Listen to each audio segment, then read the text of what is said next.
Well, howdy. Can y'all hear me? Well, hey, how's everybody doing? It's so cold over here. I'm wearing my poofity puffer puff coat. Yeah, it's like super windy here.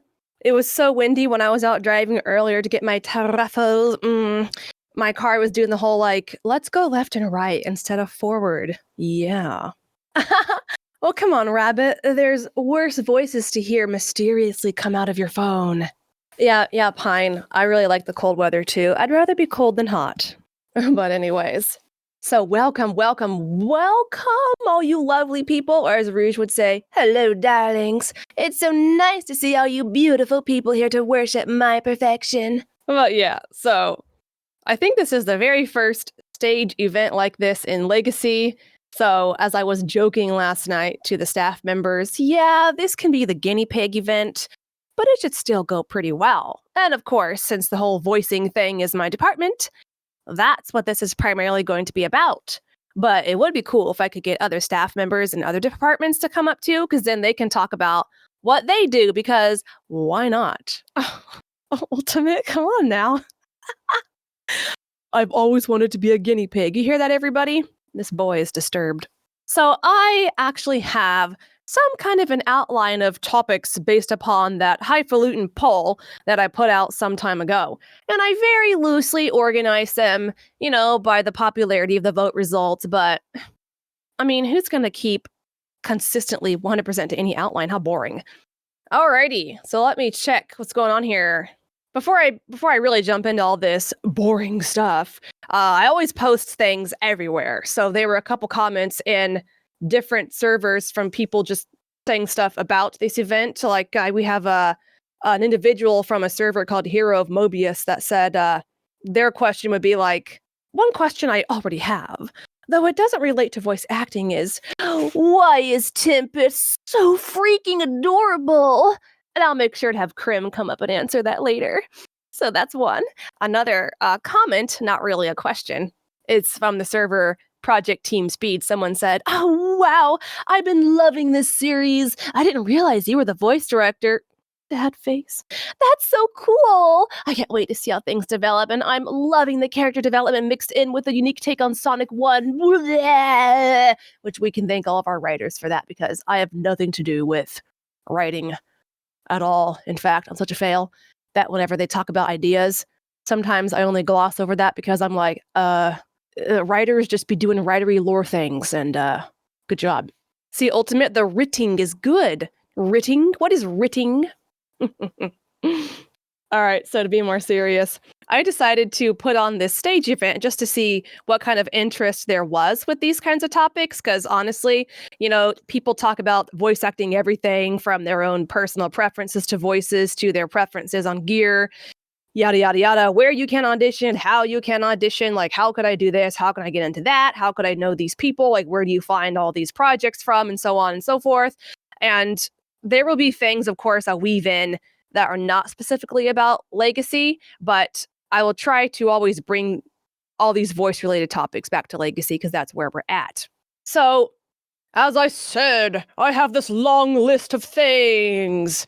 And it's a good thing you guys are asking questions, because I'll get back to some of those as we go on in here.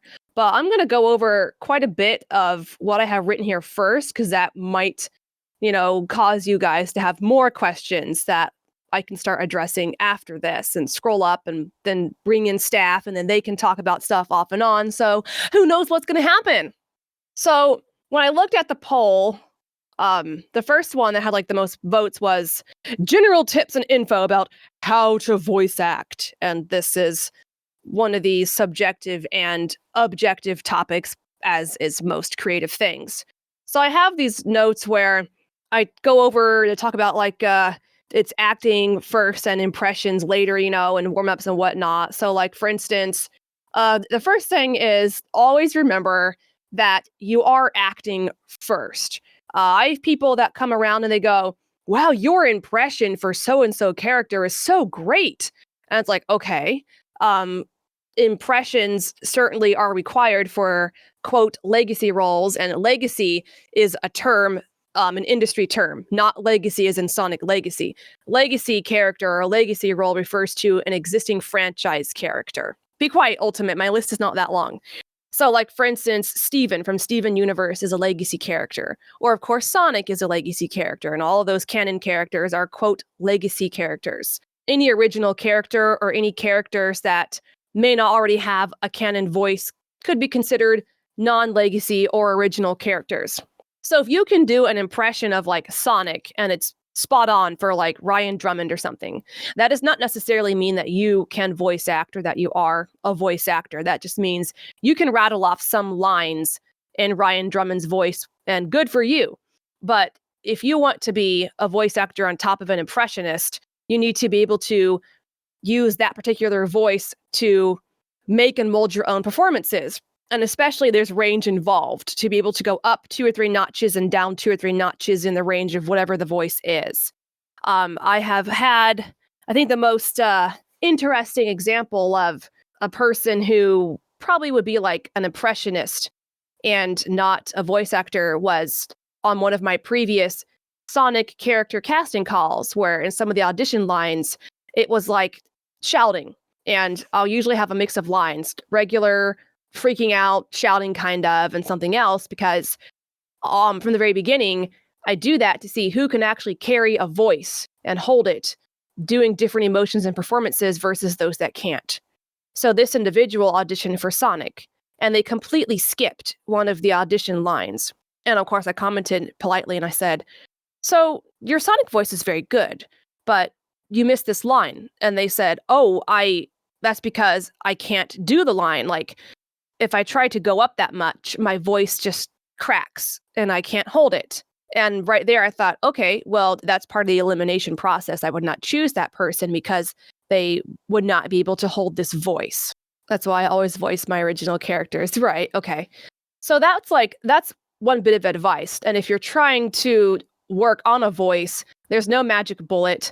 Voice warm-ups help you extend your range. Everyone will have a limit to their range, but it takes a lot of time.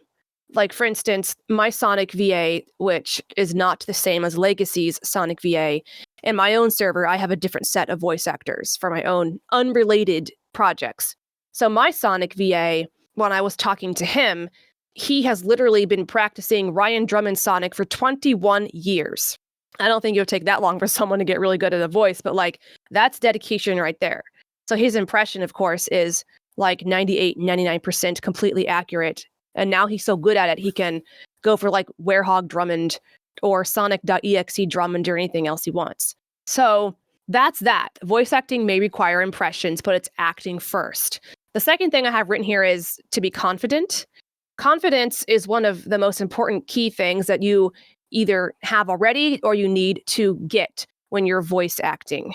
And some people can just like maneuver right in there and be like, "Oh, I didn't have confidence, but I forced myself and now I have confidence." But most of the time, confidence comes with time, dedication, and naturally as you get more experience with voice acting. I've taken classes for a while, which really help with confidence, and classes are also a really good way to force a person to gain confidence. And if you say, "Well, I couldn't do that because I'm too nervous to perform in front of people," you're going to have to get over that, honestly. Especially or only if it's just one-on-one with your director. You, first of all, I guess that'll be a stepping stone to get comfortable with the idea of being directed. Yes, JVC, good direction also helps with confidence. But confidence is also being able to be in a setting, for instance, where they say, "Here's the script for an audition, read it angry, go." And then you don't get time to prepare. You literally read it immediately and be confident in knowing that you can portray, quote, anger. And if you're stopping to be like, "Oh, I need to get my head there mentally, I need to think about this. What kind of anger do you want?" Like in this professional audition setting, they're not going to want to coddle and baby you like that. They're just going to expect you to do it. I got out of my comfort zone from voice acting and acting to the moment I auditioned, yes. So I've always wanted to voice Cream, but sometimes I'm shy. Any tips? I could imagine a Sonic says on that one. Tips as in what? How to work the range for Cream, or just how to be more confident when you're trying to voice her? If you're trying to work on the range, when I voice her, my voice tends to move to the back of my throat. It's like, "Hi, Mr. Sonic. You're the one that took Chocolate Chow, so it kind of moves up, and then it moves to the back of the throat as well. And then she's got kind of a softness and a slight breathiness to the voice as well." I don't really have anything in my nose going on. For me, like I said, it's up a bit and then back in the throat. And then you just pitch up as well while you're doing that.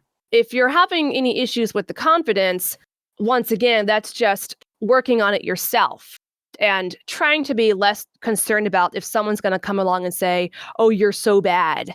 Because if people are being mean like that, that's a them problem. And don't take that seriously because they're just not being nice or being helpful. Oh, hi, Sonic Speed News. I see you in there. Hi, SonicQrow.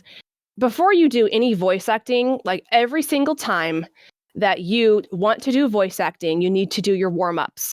This will definitely help like stretch your throat, all those things going on in there. Make sure you're always drinking lots of water. Like there's like a billion different warm-ups, but like super, super basic ones would be your lip trills, something called a yawn sigh, and you all can look these things up on YouTube. The scales, of course. And then your breathing. Breathing is trying to enhance your lung capacity, how long you can hold your breath, but it also has to do a lot with the control of it. Like if you're voice acting and going, "Oh, Sonic, oh, I don't know what you're talking about. Can you just hear me breathing all over the place? And I'm using all this oxygen and I have to take breaths a lot." If the role calls for that, like, cool. But a lot of roles are not going to call for that. I mean, the whole anime breathy thing, "Oh, mister, what you doing today?" like those are exceptions, of course.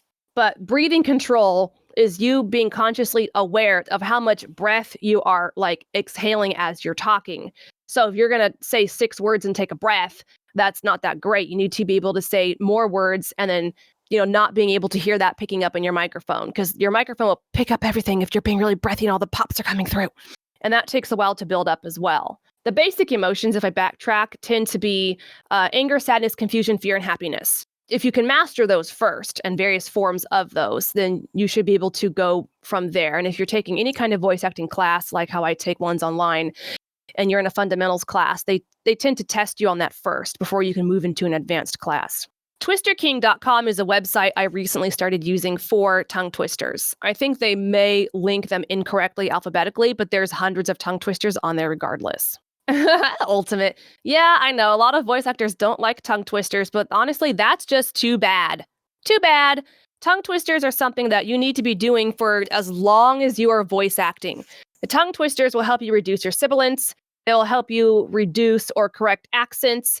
They'll help you with clarity and your enunciation of speech. And yes, they will also help you improve your breathing because some of them are very long. And there's never a time when a voice actor grows out of tongue twisters. That's a big red flag for me. Just wondering, for those newer to voiceover, I wanted to know, what is your take on finding your range for voices? I have encountered voice actors that have literally said to me, "Yeah, I did tongue twisters for like a few weeks or a few months. I don't need to do them anymore. I'm good." And I think to myself, no, you're not. Oh, no, honey. You may think that you're good right now, but there are things that you're going to slip back into, and you're not even going to realize that. And if you think you're too good to do tongue twisters, I don't know if I want to work with you. I don't like that attitude. Yeah, so every time I do warm-ups, I do at least a few minutes of tongue twisters. And I will change the letter, like the ones that start with A, the ones that start with B, the ones that start with C. So then D one day, T one day, S one day, whatever. So just don't always do the same ones either. I got tongue twisted a lot. And an accent doesn't even necessarily have to be like, "Hey, yo, what's up now?" Or, "Hey, I'm from the South," Accents could also be just little nuanced ways that you're speaking that makes your speech sound confusing or unclear. So they can be, like, you could be having, quote, an accent and not realize it, but a teacher will listen and have you focus on tongue twisters, for instance, to help you overcome that. So for me, it was the sibilance. I was really talking a lot with my S's when I started, and my teacher literally had me do an entire month of just S and SH tongue twisters before he even let me start doing emoting of anything else. Okay, another big one is your microphone. Ultimate. Yes, so when I started voice acting, I started with a blue snowball. Oh, come on, Ultimate. I'm not that scary and mean. So yes, I started with a blue snowball, and I quickly realized that that snowball was limiting my performance.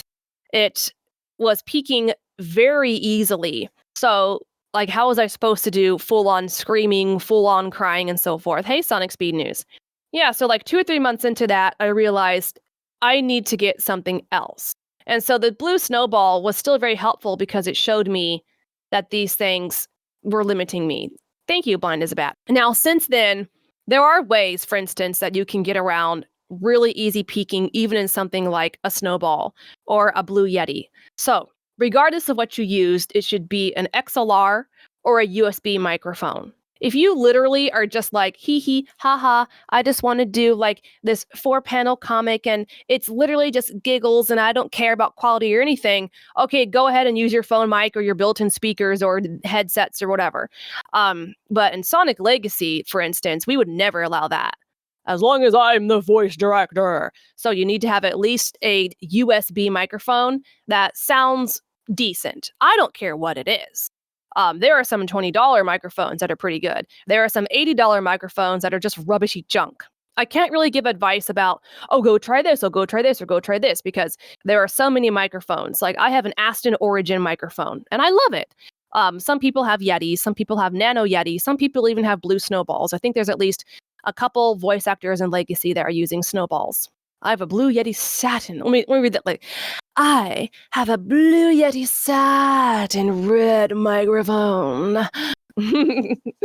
So, yeah, what SonicQrow said was doing research is best. I did hours of research before I upgraded to mine because I knew it was going to be a pretty penny, but it was worth it. So, USB or XLR microphone, and then a pop filter or a pop screen. They're not exactly the same, but people interchange the terms. So the pop filter or the pop screen is that little black, thin, circular shape thing, I'm so technical, that you clamp on the front of your microphone. And that will help with plosives mostly, some breathing that may come through and sibilance. It will not remove all of that. So you still always have to be aware of all these things when you're recording. Okay, so then on here, I said, like, if you have a microphone that's Bowser Studios, I would say headsets are not good. I don't even care if you're like, I spent $300 on my headset. I'm like, no, I don't care if you have the latest iPhone and you say my microphone on my iPhone is so great. I'd be like, no, XLR or USB microphone for voice acting, for anything if you want to do it, quote, seriously, even like fun seriously.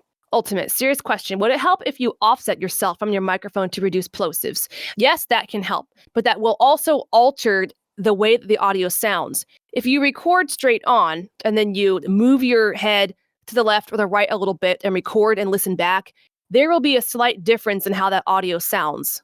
And I can tell, and other people will be able to tell. So the best thing would be to start out with your gain very low if you know you're going to have a performance where you're going to be yelling and screaming. Sometimes I modify my gain up and down, but now I've gotten to where I try to have it uniform. And if I'm screaming and it's still peaking, I may have to lower it just for the scream, because that will help with the audio engineer or the person mastering the audio with levels and consistency. But if you have like a blue snowball, one of my voice actors, I have them turn their volume or gain in Audacity literally down to 3. And that way, like, their performances have greatly improved because now they know how to work that gain better on that microphone. If you have a Blue Yeti, you may not have to lower it as much. It depends. Okay, so then I wrote here, for insulation, the typical route is the acoustic foam or the insulating foam, as they call it. This depends a lot on your space, if you have a closet, if you have a room, how dexterous you are, if you want to use pipe to build yourself, quote, a booth. There's blankets, there's sheets, there's whatever you can find to insulate your space to reduce the bouncing of the sound around on hard surfaces. There's really no, like, just buy this and then that's it. Like, for me, I tend to have a bedroom, a typical sized bedroom. So I have more space I have to cover. So I have over 100 pieces of 2-inch foam. And after I move, I'll probably buy some more. And then I have a Troy Studio, it's not an isolation, it's an isolation box. It's the same idea as an isolation shield, but it's a box that the microphone sits inside on a microphone stand. So all of these things have been working very well for me. If you have a walk-in closet and you can stand it being stuffy and hot for after a while, like that would be excellent. Less space to have to pad. But the bare essential is when you have your microphone, whatever it's on, sit or stand straight, never slouch, never bend over. It seems obvious, but I literally had a voice actor that I kept hearing these weird low boom sounds. And I asked them, like, what is that? Are you holding your microphone? And they said, yes. And I said, why are you holding your microphone when you're voice acting? And that was because they had one of those little micro stands, like how a blue snowball tends to come on teeny little legs. They had something like that, and they didn't have anything to put it on. So they literally were holding the microphone in their hand, but every tiny movement will cause these movement sounds. So I thought to myself, like, what? So I told them, I said, you stop that. And I said, if you need to, like, I will buy you like a stand or something, but stop that. So the arm, of course, is just an arm that you can adjust to clamp on your desk. That's fine. And the stand, of course, you stand up when you're recording, which some people find tiring. Yes, what Ultimate said, your software and your editing will only get you so far. And I also have had voice actors that had so much reverb or echo or noise in their recordings that you cannot edit all that out. And even if you aggressively edit that, it'll just make the audio sound tinny and strange, and you'll still hear reverb and other issues. The cleaner your raw audio is from the start, the better that is for everybody. Now, as far as turning in files, this is all over the place. And what I've been discovering is that people sometimes don't know the difference. I mean, between MP3s and waves. This seems super obvious, and I apologize for people who are rolling their eyes because they're like, well, duh.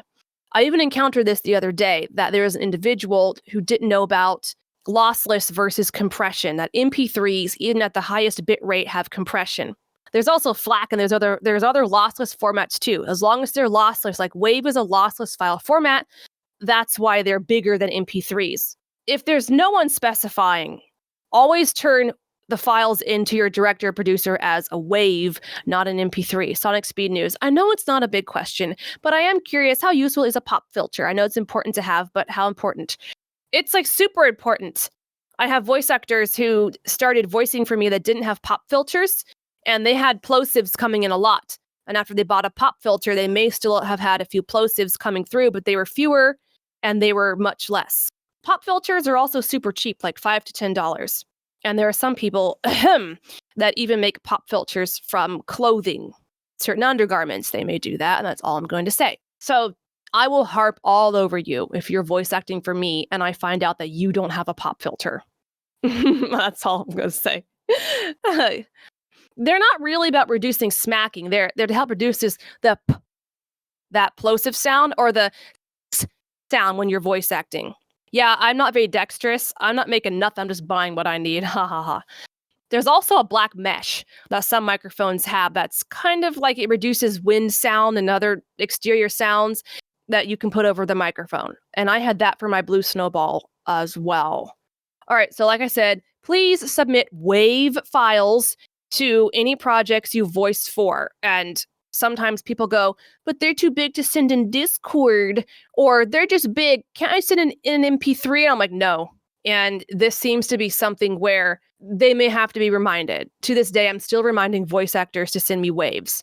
And I have gotten to where if a voice actor in Sonic Legacy sends me an MP3, I'll be like, no, you have to redo all of this now. Because there really is no excuse. That has been stated more than once to the voice actors in here. Send waves only. The Sonic Legacy is a very high quality project, and even if you can't listen to the file and hear compression, it is still there.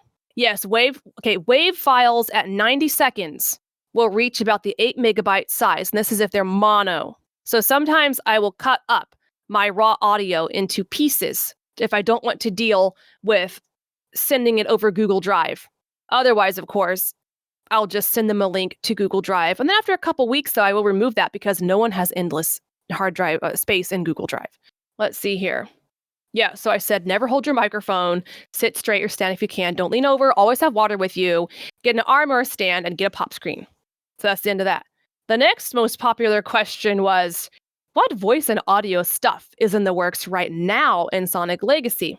So basically we have Legacy Uncut Worldbound, that episode. Then we have Debugs Volume 1 compilation, which is a mix of our shorter comics and debugs. And then we have Mobius Legacy issue number 1 dub. And I know that it seems like Sonic Legacy has been taking a while on these. We all have lives. We're all doing stuff. Okay, question. Can a blanket be stapled or nailed to the wall as a form of sound dampening and soundproofing? Yes, it can. So basically, if you use regular blankets, there's like three tiers of this. There's legitimate professional soundproofing blankets that are made explicitly just to give you soundproofing, and they're excellent, but they're going to be expensive. Some of them will come with rods and hooks for you if you can't or don't want to nail stuff to your walls. The second level are moving blankets. Yes, SonicQrow, I'm getting there. Moving blankets are not as good as the professional ones, but they're going to be much, much, much better than any regular, like, for your bed comforter or blanket. And you can find moving blankets online or at U-Haul or wherever. You usually will have to nail those to your walls, though. And then the third, quote, most like least effective one will be regular blankets. And those, of course, are more effective than sheets because they're thicker. So heavy padded blankets will absorb more because they're thicker. I have no idea about a Persian rug. In my room, I have rugs I put down the floor because my floor is hardwood. So I still would say a Persian rug is better than nothing at all. Well, a moving blanket is usually charcoal black or navy blue. And it's just a big blanket that you wrap all your furniture up in, Ultimate. How do I improve emotion when it comes to voice acting? As I've gotten older, my voice has become more monotone. That's just something you have to really work at. And I would suggest voice acting classes for that. The only plug I'm going to give to the Slime Network is right now that they have voice acting classes that are voice and group based, and they're free. And they use tongue twisters primarily, and they'll focus on the fundamental emotions. And once you have improved enough with those, then they may move you into the advanced class. But basically, this is just practice, practice, practice, practice, practice. There's no like, oh, just do this one thing and then you'll be a master at anger. It's just really repetitious and practicing over and over and over again. And I'd say get into more projects or produce your own projects to give yourself that stage to try to work on those. Let's see. As my voice gets deep, I almost sound like the narrator. Well, that would be really cool. Some people can't do narrations. Back to what we have going on. The Legacy Uncut Worldbound, we're just waiting on some artwork. It's going to be really cool. And then we'll be able to put that out because besides artwork, that's ready. Debugs Volume 1, some really cool visuals are being worked on that. And we have quite a few voice actors in Legacy that have only gotten to voice in miscellaneous roles for those. So they've been waiting for a long time. So I'm psyched to get the Debugs Volume 1 out. And then Mobius Legacy 1, of course, that's actually being hardcore worked on. All the music with Polly B and the others, they're working on that one right now, and they're always so incredible. Let me look who's listening here. I wanted to see if Polly was in here, but he's not. But JBC's in here, SonicQrow, Crim, those are some of our voice actors. After a couple of these other things get done, then I will start the directing for Sonic Legacy issue 4. I mean, someone could ping Polly, but if you want to be obnoxious, go ahead. All right. And then there's what directing is like in Legacy for voicing. Oh, what's wrong with you, Ultimate? Okay, so this, in my opinion, is pretty typical as what you'd find in other projects that do directing. Every director has their own personal style. But the basics is, as a voice actor, you should be getting directed.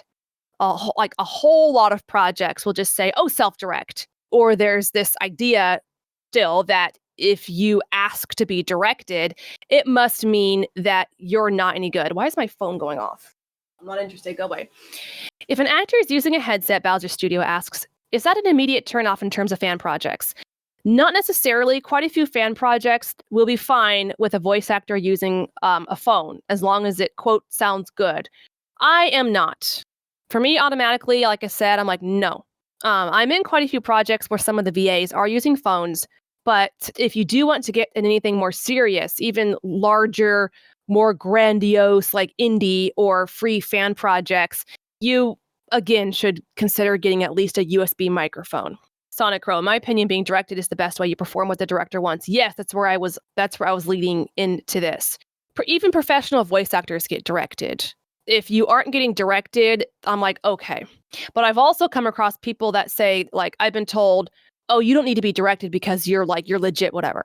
That's not the point. Your interpretation of the way a character sounds or the way a line should be delivered may not be what the director wants. Like, you could go, oh, Nucky, how are you doing today? But then they want, oh, Nucky, how are you doing today? I know people also give multiple takes to try to provide different inflections and pacing and stuff, which can help with that. But directing is appropriate. Directing is a standard. Directing should happen in every project. Every project, paid, fan, indie, whatever, should have a director. And the director, of course, is someone who, I mean, there's different types, but I mean a voice director. The director will know the vision for everybody as well. And that's another thing. In most of these projects, you're not going to get the privilege to be in a studio with the other VAs reading off each other on a script. So the director isn't this like huge key link between them all. And they know, for instance, the inflecting in the tones they got. Like, for instance, I know the way Sonic sounded in issue 3 for Legacy. And then when I got with Crim for Tempest, for instance, I'd know how I want Tempest to sound, as an example, to work with Sonic the way that Sonic performed. And then when I read the lines for that character, I can read them the way that like Sonic delivered it, which would help Crim with Tempest. Just an example. In terms of voice acting, do you approve of using actual emotions to convey what your character is supposed to feel in a scene? Actual emotions? I mean, you're supposed to feel your performances anyways. That's how they sound genuine. If you end up crying, for instance, like legit crying in a performance because you're so moved by it, like that would be fantastic as long as you're able to keep the voice while you're doing that. But I mean, what is acting? A form of pretend. But to sound genuine, if you can try to channel and make yourself feel that emotion, the more the merrier for that. That's going to sound even better. Chad, yeah, because sometimes when people aren't recording with a proper mic, it sounds a bit wrong, like with the Family Guy live readings over video call versus in a studio. Yeah, but that also plays into, as you said, different mics. And in indie or free projects or fan projects, everybody's going to have a different mic, which is another reason why just try to have the best setup you can within your budget, of course, so that there's clean audio, raw audio, whatever. So when the person is mastering the audio, they can try to make the audio sound as uniform as they can. Mr. JPG, I sometimes read the line I have to record for multiple times depending on what script or picture is shown to me, and it helps me decide how I should deliver the line if I'm being told to self-direct. Yes, anything you can possibly go off of for cues, do it in self-directing. The method acting does work very well for some people. I actually use directing as a point of, like, do these people know what they're doing in a project or not? And a lot of times people don't know what a director is supposed to do. Some people don't know that there's something called a casting director versus a voice director versus, I don't know, video director versus all these different types of directors. The casting director, of course, is someone that just seeks out talent or handles the auditions and selects the voice actors. And then the voice director takes those selections and directs them for the lines in a very extremely summarized manner. Now, also for Sonic Legacy and my projects, I expect my voice actors to be available within 1 to 2 weeks. I can stretch it to 3 if I need. So if I come to them and say, it's time to direct you for Sonic. Do you have time this week? Give me some time. And some people try to use calendar systems to automate these things, but for me, it always worked best to get with them one-on-one and figure out this time or this time or this time. And then you choose a time. And then I expect you to be available. Of course, if an emergency comes up, if your boss calls you for work, if life stuff comes up, okay. But if there's a pattern, and I have dealt with voice actors this way too, where they'll say, oh, we'll do it next Wednesday. Okay. And then the day is approaching and they need to reschedule. If I have to deal with this with a voice actor for a few months, I probably am going to be like, this is not working out. I need to find somebody else. And it may not even be that voice actor's fault. There may legit things just keep coming up. But it is the voice actor's responsibility when they are auditioning and going into a project to know their schedule, to know if they're going to be available in a basic, timely manner to be directed. And if they're not, then they should probably only go for self-directed projects. Because after a while, I'm not going to deal with you anymore. Even if you're Ryan Drummond, if I can never get a hold of you for directing, I'm going to dump you like a hot coal. How JVC? how often do you stay on script? Do you do some improv or improving to make it scene flow better or sound more genuine? Yes, now and then, if a voice actor is having trouble with a line because the line is just rubbish, if I'm able, it depends upon what it is. Like if it's a comic dub and the lines are pretty set in stone, and I don't have access to raw files to modify the speech bubbles, I kind of need them to stay on point with the dialogue. If it's something like Legacy Uncut, where it's all audio anyways, and the voice actors may improv or modify little bits of words here and there, and it works, I'm cool with that. So some directors and producers are far more flexible in that regard. For me, it's a case-by-case, project-by-project basis. For dubs in Sonic Legacy, I want the voice actors to verbatim read the lines because that's what's in the comic. Once again, if it's just audio-based, there's more flexibility there. Right, there was a voice actor a while ago that I wanted to direct, and they were super busy with they had like 2 or 3 jobs, and that wasn't their problem, but they wanted to self-direct and assured me that they could provide the performances that were required, which was cool. But that didn't work out, and I had to eventually find someone else for that role, which was a big bummer, because once again, they are an excellent VA, and their voice is smooth as butter, and I would just love them to stay on, but things have to get done in a timely manner, which is also why people should always have deadlines. When are these lines due? Oh, that's okay. I'm not in a rush. Everyone's got lives. I'm flexible. Just do it when you can. That's a big red flag for me, because in those projects, they tend to go on forever and nothing gets done. Tends to be 2 to 3 weeks are deadlines for self-directed lines, maybe 4 weeks, and then maybe you get a couple extensions. And that's about it. Let's see here. Let me look at who's listening here, because if we're on the topic of directing, and we have some voice actors in here. Okay, I'm just going to bring up a couple people, and you can talk or not about this. These 3, JBC, SonicQrow, and Crim. If any of you want to come up and say something about your experience with directing or being directed and all that, go ahead. All right, testing 1 2 3. Yeah, you're good. Go ahead. Awesome. So my experiences with being directed. Well, it like you said earlier, it depends on the director. So, with your case, you told me how you wanted the lines to be delivered in a specific manner. I did it, of course, and then we do like something else. Be like, okay, try it this way, try it that way. But other directors, some of them will want me to try it out myself, see what I do, and if they like it, they go for it. But if they want some, changes, they'll let me know. So it's more like you said earlier, case on case basis of like what the director wants, how they want it to be said, whether they want it to be faster or slower and stuff like that. So yeah. Yeah, what you said right there about sometimes directors will say, I don't know, like, give me the line the way you think it should be done. I do that sometimes too. And that also sometimes helps me be like, okay, I know I don't want it done that way or something. So now, would you say so far with your experience that you've been in many more projects where they just want you to self-direct versus being directed? I'm in a mixed bag. So their project, half of them are like, okay, just self-direct, of course.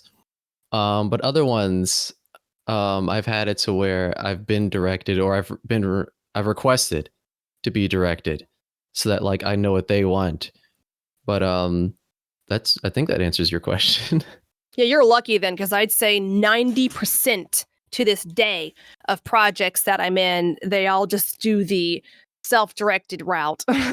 Yeah, which is honestly very frustrating. I don't mind it. It's just like when the final product comes out and you hear the audio, you're like, oh wait, I feel like I could have did that differently depending on the situation. So it's weird. That's why I'd rather be directed, so that like it sounds better when the final product comes out. Right. This also causes me to think about, like, if a project is really, really tiny, like in the debugs, for instance, which are like 2 to 3 panels for that particular debug, and the character may say 5 words. In that case, quote, for the sake of time, I will give basic text directing and then tell them self-direct. Otherwise, I'm still about, you should be directed no matter who you are. And there's a misconception too sometimes that if you are directing everybody, it may make things take longer but that's not actually true most of the time. In fact, what directing usually guarantees is that you won't need retakes from the voice actor either. Has that been your experience? Hey, Crim. Hi. Oh, wait, so were you asking that question to both of us, or? Well, I'll ask that to Crim after, but go ahead and answer first. So, yeah, with that, I've had it to where I've did self-takes before, and then they were like, hey, could you, redo those takes, because it's not exactly what I'm looking for. And I was like, okay, you mind us getting in a call so I know what you want? And after that, basically nailed it first try every time. So, yeah, directing definitely minimizes the time of retakes. Has that been your experience, Crim? So I've had a couple different experiences, even in Legacy in particular. Like it's been mentioned, a lot of the projects I've worked for in the past have been self-directing. And it's kind of like one and done. You get the lines done and you send them off into the abyss and you don't really know if it works or not. And that kind of sucks. So with the Legacy in particular, we had a process beforehand, before you came on actually to direct, where we kind of self-directed too, or got kind of a little bit of direction, not really specific direction, in the context of just do the lines, look at the pictures, and try to match the emotions. And it was kind of like, okay, we'll do that, and we'll kind of hope that it works out in the end. And that audio honestly kept getting re-recorded and re-recorded because no one was happy with it in the end. So getting directed specifically with an end goal in mind helps a lot, because we actually know what we want and have takes to where we get, like, getting directed with you, I kind of have something in mind for the line, but it's also, I have someone else who has something different in mind with the line. So it helps me kind of vary up what I'm thinking of doing and going to do. So yes, ultimately, to answer your question, it helps a lot in the end product. Yeah, I have no idea what the whole voicing directing process was like before I came on. I don't even know to this day who the would you voice like to hear director about was. it? As long as it's not like bashing or drama, I'd be very curious to hear about story that. time. I'm not going to name names. I won't bash, I won't drama, but our process to begin with was everyone who voice acted got on a call at the same time. Oh. And yeah. So then we would sit there and the character who was going would read their lines and then they would reread it and reread it until the director was happy with it. And then the next person would go. So the recording process took forever. Ooh. It was like a process that never ended. So just to give you my personal experience, at that specific time, I lived in an apartment with a huge amount of echo. And my air conditioner was right beside me. It blasted in my face the entire time. So I had to turn off my air conditioner and put a blanket over me to do the audio recording. And this was in the middle of August. So to do a 3 or 4 hour recording session with the air conditioner off with a blanket over me, just waiting for people to read lines, it was like... Sounds like pain. Oh, That sounds terrible. It was a process, and we had to do that like 2 or 3 times to try and get the first issue correct. And let's just say the process is better now. That's a relief to hear. So Yeah. what you're saying is there was an attempt, though, to have all the voice actors in a session together so they could like play off of each other so that the lines would sound like they match better, but then it just turned into this long, exhausting thing. We didn't exactly play off of each other because we didn't read the lines one after another, so we could do that. Really? It was very, read your line, pause, next person reads their line. So it wasn't really, we were playing off each other. It was exactly like the sessions we have now. We were completely separate, but we were just sitting there waiting for the next person to do their lines. That like Huh. sounds like Yeah. it goes against the purpose of Sounds- getting in a call together. Yeah, that Yeah. sounds grueling. It sounds like maybe having like a table read A without little bit. Yeah, at least with a table read, you guys could have like read it through organically and not have to worry about the director like stopping you guys over and over and over again. So at least you have had like an idea better and then maybe recorded on your own. And that just sounds like oof. Yeah, it was an experience. Like I will say, when I came on the first time I directed you for Tempest, I felt like for that issue, I felt like, oh, I hope all these lines sound like they flow pretty good together. And I think that came out okay. And now I'm just like, yeah, I'm the director, do it like this. Well, I was also nervous getting directed because we had a couple other people kind of try the hat before that. And they all had their own unique styles. And it's just, Mm-hmm. I was nervous getting directed because the projects beforehand, we didn't, like I mentioned, 90% of them self-directing, doing that. And it was just a different experience. And ultimately, it's an experience I like better. So Okay. it was something I just had to get used to, but I definitely like doing now. Oh, that's good to hear. Yeah, congrats. Head pats. It's been great every time I get to direct you or Marcy or the other ones for the lines. You guys are always so fantastic. So thank you. Aw, thanks. I try my hardest.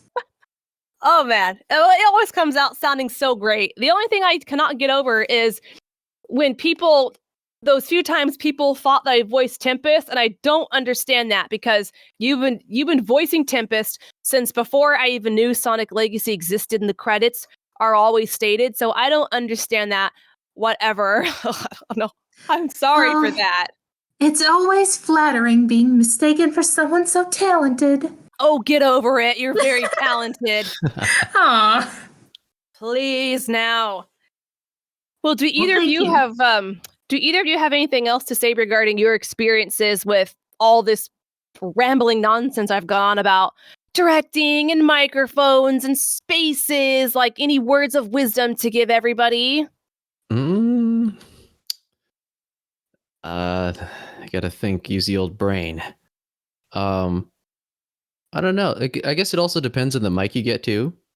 Mhm. Because the one I own right now is a shotgun mic, so the Cinco D2.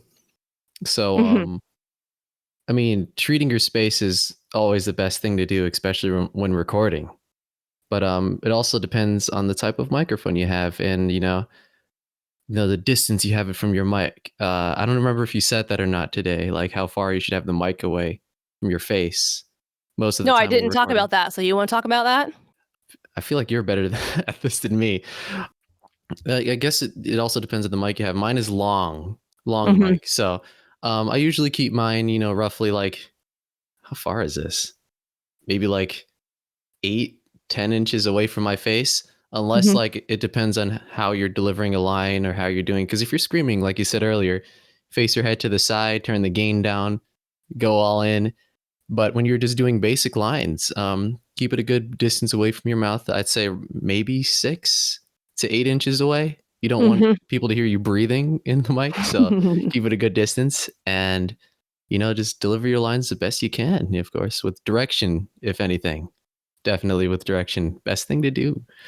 I think that's for me. That's all I could think of right now. That's cool. What about you, Crim? As far as microphones are concerned, I like standing when I voice act just because, and I don't know if this is common for so many people, I like using my hands a lot to talk. So when I am voice acting, a lot of times, and you're not going to see this, of course, I am just waving my hands around or doing facial gestures or hand gestures or anything like that to try and just push myself to say lines better. And like I'm doing it right now. I'm just doing hand gestures while I talk. It's just something that helps me say things more expressively, I think. So it helps me to just have the mic a little bit further away so I'm not just going to punch it on accident because sometimes that has happened. And I also have a very heavy stand, so I won't knock it off of my desk. I Ooh. feel you there. Oh, well, Yeah. you use a stand? You don't have the boom arm? It's like a boom arm, but it's attached to a stand that sits on the desk. Ooh, And the that's stand is dangerous. like it's like 10 pounds. So Oh. it just won't like fall over or anything. All right. I guess that if that works for you. Yeah. Yeah, I stand too. I do the gesturing a lot too, and I have a pretty heavy duty stand as well. So I feel you on that. Yes. Oh my Same goodness. vibes. I guess I'm the odd one out. I have the boom arm that attaches to the table. A lot of VAs will do that too, so that's fine as long as I said earlier, like your posture is good, you know. Mhm. What are the kind of environments that you two have? Like I said earlier, I'm in a bedroom, so I have to heavily foam that. But what about you two? Did you want to start first, Krim, or do you want me to go first? Sure.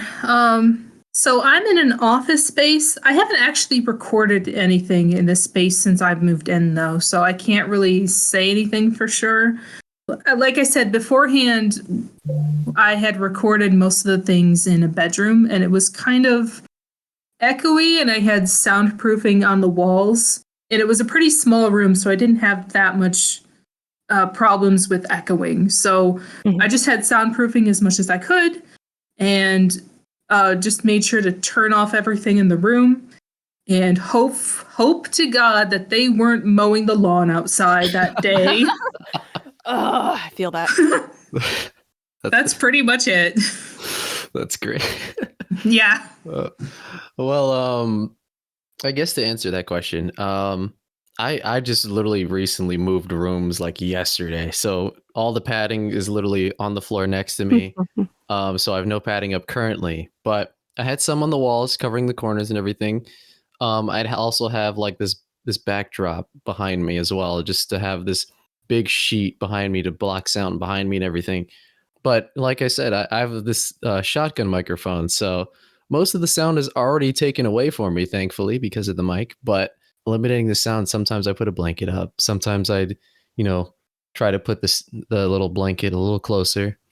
But most of the time, most of the sound is taken away and everything like that. So, like I said, depends on the microphone as well. So, Right. See, that's a really good point. But first of all, Crim, don't worry. I'm thinking January 2022, I'll be needing Tempest lines for the next issue. Ooh. Ooh. I'll have to make sure my new office is set up by then. Yeah. You got like, what is it? You got like 2 months. You better be ready by then. I'll set a countdown. Oh my goodness. But about the microphones, yeah, some microphones will pick up sound a lot easier than others. And I'm not just talking about if it's like a condenser versus omnidirectional versus I forget the other type that singers often use, but even some condenser microphones will be more quiet, as they say, like SonicQrows. Mine's pretty quiet. The Aston, it's super good at canceling out sound around. And I love it for that. But mine will often come across a little bit quiet, as they say. But I never have issues with it. What kind of microphone did you have, Crim? I honestly don't know. Let me try and yank the thing out. See if I can take a you look. forgot the name of your mic? I don't know. I don't keep a track of these things. It's a silver mic. It has black embellishments. I It think has a that's pop like filter, as is very important. I have a Focusrite thingy. audio Scarlet, interface. probably. Yeah. That I is used to all have I one. know. That works. Yeah. Yes. Yeah, most people get the Scarlet. I have a Focusrite, but it's actually the iTrack Solo because the Scarlet I wanted at the time wasn't available. But this one is like just fine, so it works. I switched from mine actually. I guess because I don't know what it was. My mic and audio interface started making popping sounds, and I was like, "What Ooh. is going on?" So I switched interfaces to the Xenix 302, I believe it's pronounced. I don't know. So, and plus you could do a lot more EQ with it and everything like that. So I think, in my opinion, it was a little better than the Focusrite I had for an interface. Oh my gosh. You can't say that. Don't you know everyone has to get a Scarlet? No, really. My view on that is voice actors tend to just default to the Scarlet because that's all they hear and it's really good. But like I said before, like XLR, USB, good audio interface box. I don't care besides that. Like if it sounds good, it's good. That is true. Quality matters. So before I so rudely remove you two, why don't you both introduce yourself? Say a bit about yourself, your legacy, and other things you're in. Do you want me to go first, Crim? I don't know. Sure, I went first on the last question. All right, sure. Hi, I am a SonicQrow once again. As for legacy, I did the voice for Zavok on Meth on that one little video. That was fun. As for other projects, shoot, I can't think of all the names of them. I'll just say franchises instead and names of characters. I've did Sonic and Shadow for other Sonic related projects as well as Jet the Hawk. I've also did voices for Genshin Impact related projects as well. Those are fun. Those are in the works right now, and I'm very excited to finally play a villain again besides Zavok.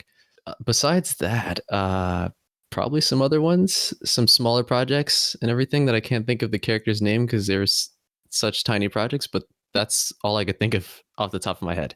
And what's like your ambition or like what's a short-term goal you have for voicing? For voicing? Oh man, put me on the spot here. I can't think of a short-term one. I can think of a long-term, but not short-term. Can I say the long-term one instead? Absolutely. All right. So long-term, of course, all of us strive to do professional voiceover work someday and everything like that. So that's the long-term goal for me, is to be able to get into the professional field, not just doing characters. I would love to do commercials. I did narration. That narration might be a stretch for me. I didn't really like that as much. But yeah, commercials and other types of audio work and everything. I just don't want to lock it down to one field. I want to do it all if possible, because there's more work doing everything.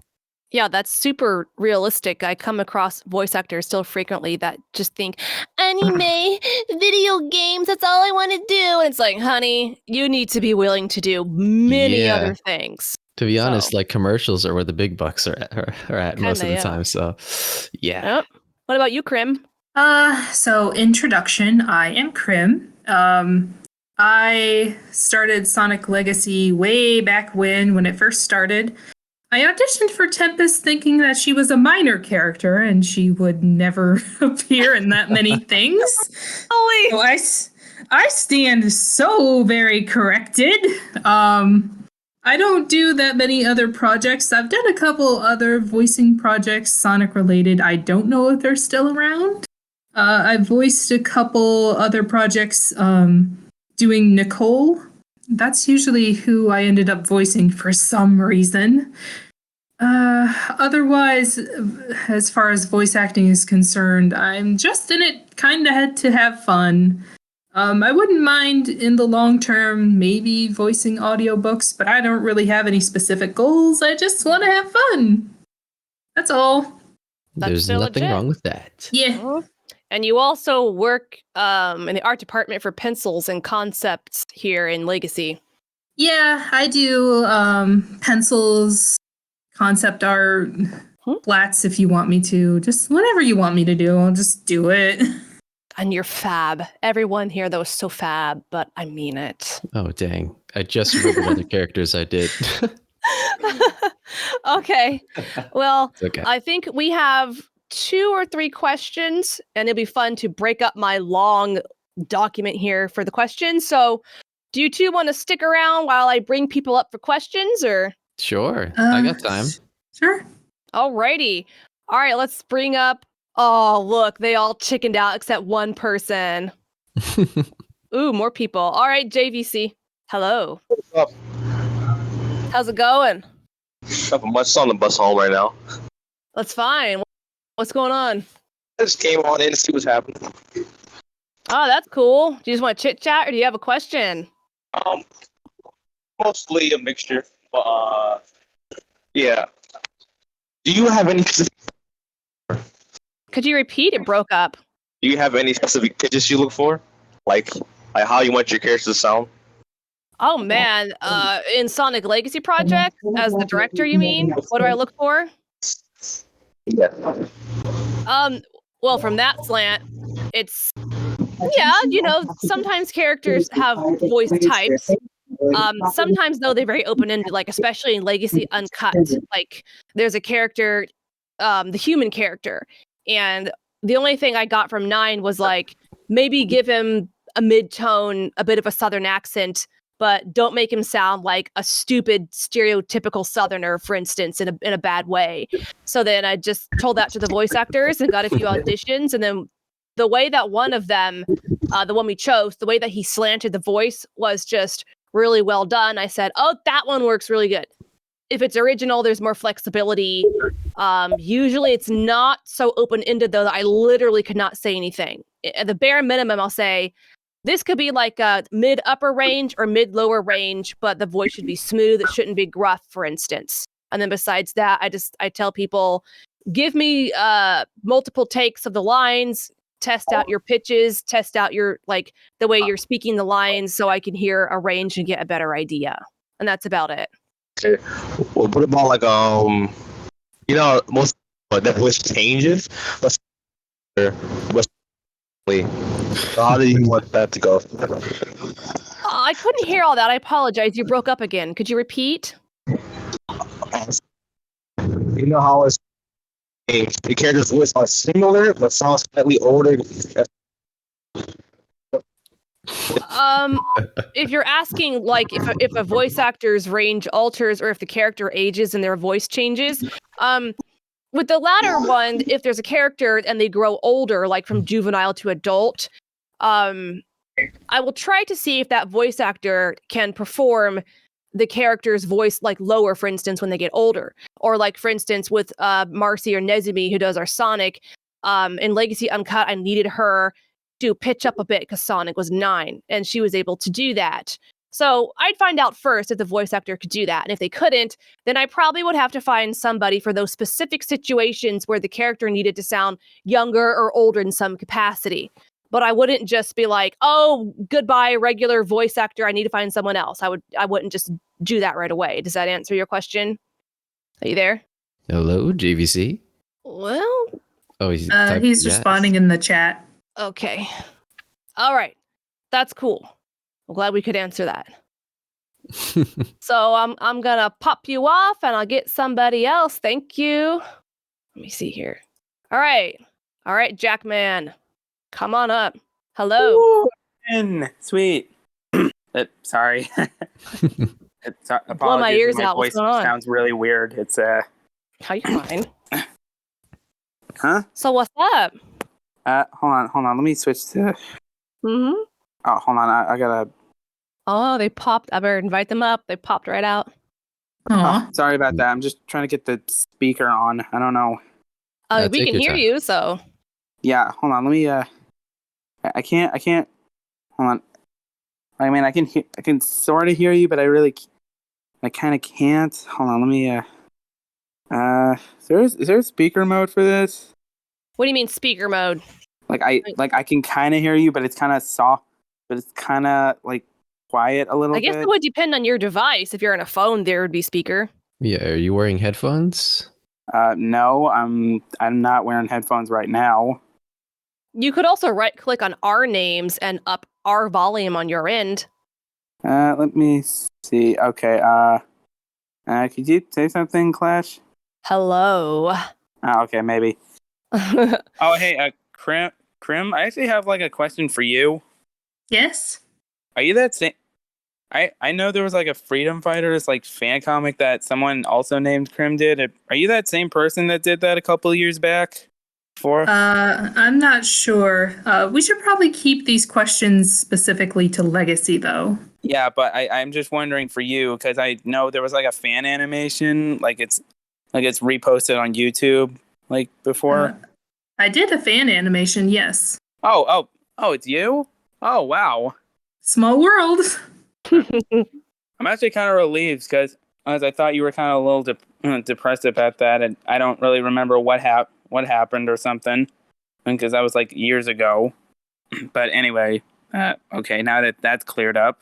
Yeah, Yep, that's all right. You have another question, or is Crim still there? sure? Crim, you still there? Yes. Oh, there you are. Sorry. Did my question put you down or something? No. We just thought you had another question. Oh yeah, actually I think I do have a few questions. I typed one in the chat, but I'm not sure if you really read this one. Let me head to there. I actually got like I won't try and like ask too many because like I I don't see want to your go on. question.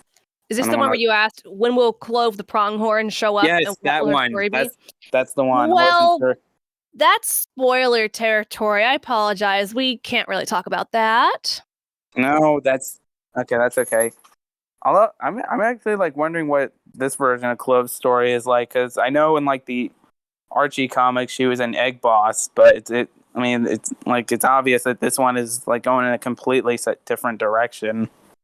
The only thing I can say is at some point that character will show up. Nothing else. I'm also kind of interested on what this version of Sally is going to be like. I mean, she's not like the regular one we know.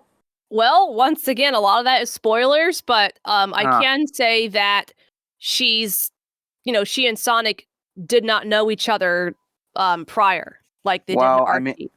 I mean, that's it. I mean, And there's not going to be any relationship between them. There's no shipping. I wasn't even going to ask that, but okay. Mhm. Okay. I mean, and I get it. You don't want to spoil anything for anyone. That's I perfectly understandable. apologize. I can't That's do fine. That's fine.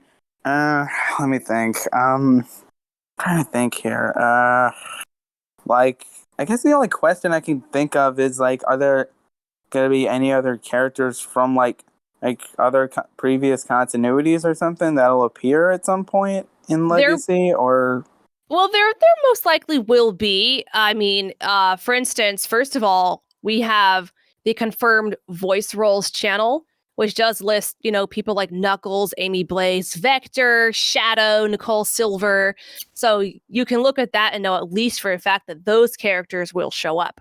For other ones, once again, that would be spoiler territory, but there's always potential, and Legacy does pick pieces from like every continuity. So there may be, very well may be. Oh, all right. That's it. All right. Well, that's good to know. It's very interesting. I mean, I think it's interesting. Yeah, definitely. It's something. I mean, it's pretty much. It's kind of like, well, I get it's like its own separate universe, and like there's characters from like other continuities that pop up here and there, and I'd kind of like to see what you guys have in store for those, and what kind of reinventions you can do with them.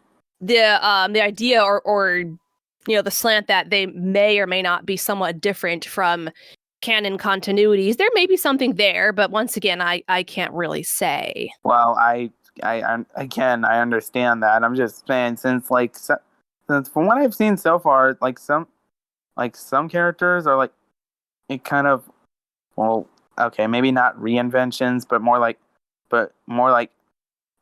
alternate personalities from what they would usually be given. But it'd be interesting to see what other characters might act or act in the story. I can only give you the pitch of stay tuned and find out. There certainly will be interesting and different things coming down the pipeline. Same bat time, same bat channel. That's exactly right. Oh, wait, how was that? Was that good? That was pretty good. But thank you. To keep things rolling along here, did you have any other questions? Not at this moment. I don't think so. Not at this moment. All right. Thank you. Thank you so much for coming. You have a good time, my guy. Thanks. All right. Bye all for right. now. I'm gonna grab somebody else, Mr. JPG. Oh, Violently yank them from the audience. Oh, of course, with a rope. Just yank them right up here. Just force him on in. Just get right up here, Mr. JPG. Are you there? Doesn't look like it. Oh, in that case, next one, blind as a bat. Oh, no, he came up. Good. They appear. Oh, hi. Hello. Hello. I did not know I was speaking for a moment. You are I'm so- speaking. I'm sorry. I'm just very nervous right now. My heart is kind of racing. We don't bite Huh? hard. Okay. Oh, Wait, thanks. Wait, hold No, on. I've noticed that for the past hour and 21 minutes, which is good. So I'm just kind of here because I haven't really gotten to know you guys that well, but I've been in another server with both Cashlin and Crow before, but I've just never really gotten to know them. Mm. So I just feel like this would be a good time to kind of get to know you guys better and maybe get to know me better. That's good. We're all nice and sweet and cuddly. We can do that. I mean, what do you want to know? What do you want to know? Well, I guess it's just how do I just kind of become a better voice actor like you guys, because I know some of you have a lot more years of experience than me. I've been doing voice acting for about 3 years now, and I haven't really gotten anywhere until now, and I'm very happy that I am. But it still can become a stressful thing when you have to kind of juggle around different priorities, basically. Mhm. So I'm just kind of wondering if you guys could give me some advice on that. SonicQrow, how long have you been voice acting? I don't even know. Shoot. I mean, to be honest, less than him. Only actually, because how many years did you say? 3 years. 3. Oh, the same amount of time. Actually, only 3. Yeah. So I don't have any more like time over it than you do. I think Crim has probably been voicing the longest right now in this group. How does that work? I don't know. I've only been voicing since spring 2020. You know, the wonderful year that shall not be mentioned. 2020? When did that Even happen? I even don't less know than her. us. Hold on. Wait, Cashlin, what? Yeah, Wow. I expected more. Yeah. me Yeah, too. honestly, I did too. Well, when that horrible thing happened in which Mhm. ruined so many people's lives and everything just had a meltdown, I went super hardcore into voice acting, and I think that's a privilege I had and that I still have, because a lot of people have part-time or full-time jobs, and so they may be voicing for 3, 4, 5, 6 years, but they can only voice like a couple things at a time because of time. But for me, I literally got in so many projects, and of course, a lot of them never went anywhere, but some do. And I got little roles and big roles and supporting roles and miscellaneous roles and whatever, because I knew that to improve with voice acting, it wasn't just doing one type of role, which I do Rouge a lot. That's one of my things, obviously. Yeah. But it was like, I should try child roles, I should try mom roles, I should try old grandma roles, and then everything in between to find out, first of all, what my range was, and then to find out some big weak spots in voicing to improve hardcore on those. Yeah. So, for instance, I probably have 120 current roles, but like maybe a dozen and a half are active across lots and lots and lots and lots of servers, and I can juggle that more because, I had a crossing guard job, and that went away because I'm moving. So I literally could be voicing 40, 50 hours a week if I wanted to. I probably Jesus. average 20, 25 hours a week of voicing, and then on top of that, I do directing and producing of my own stuff, which is another thing. If you don't have time to get in quite a few different projects because of whatever, making your own projects and therefore having your own schedule to do that could be a way for you to help improve as well with voicing. Well, you'll be surprised to know I do have my own community of people. And Great. yeah, the thing is, I'm hoping to schedule some recording sessions with them later today. But other than that, it's still been a huge adventure for me with voice acting. But to be honest, it doesn't feel like I've been voice acting for 3 years. It felt like I just started this year. I think it's because the first thing I ever got casted in as a Sonic character was, surprisingly enough, Sonic. because someone asked, hey, we'd like to see if you'd want to audition for this thing that we're doing. And I just recorded in I made 3 auditions for different characters. I did Sonic, I did Omega, and I did Vector. I was able to get Sonic and Vector, and even then, it was still very nerve-wracking for me because I never thought my Sonic voice was that good. But then when I did it a couple of times during live sessions with some people, they thought, you have a lot of potential. You'd definitely be a good voice actor for this. And recently, I've been asking friends who are also voice actors if I can join different servers on Discord. And yeah, that's pretty much how I got here. And yeah, it's been fun. Yeah, just keep going at it. Just if you have time, getting in projects, whether they're yours or other people's, will definitely help you improve as a voice actor. So, like, I don't know what it means anymore when someone says, like, I've been voicing for 4 years. Because, like you just said, it also depends upon, like, I guess, how many hours you've accrued being in various projects. What do you think, SonicQrow? Here, Crim, I want you to go because we haven't heard your voice for a while. We've been taking turns politely. So I think that's definitely the case because I've been voicing for several years, but I don't think I've accrued the number of sheer hours that Cashlin has probably accrued. But I've taken classes. I do my own projects probably to my to what I can do, and just try and figure out what doesn't work and what does work. So you really have to tailor your own style and what you can do as a voice actor to what you want to do. So just do what you can do and try and do it the best you can is my advice to the world. I think it was very recently where I was kind of struggling with a voice I had to do, and surprisingly enough, it was for something I had to be as Shadow. And the thing is that I can do Kirk Thornton Shadow's voice pretty well, in my opinion.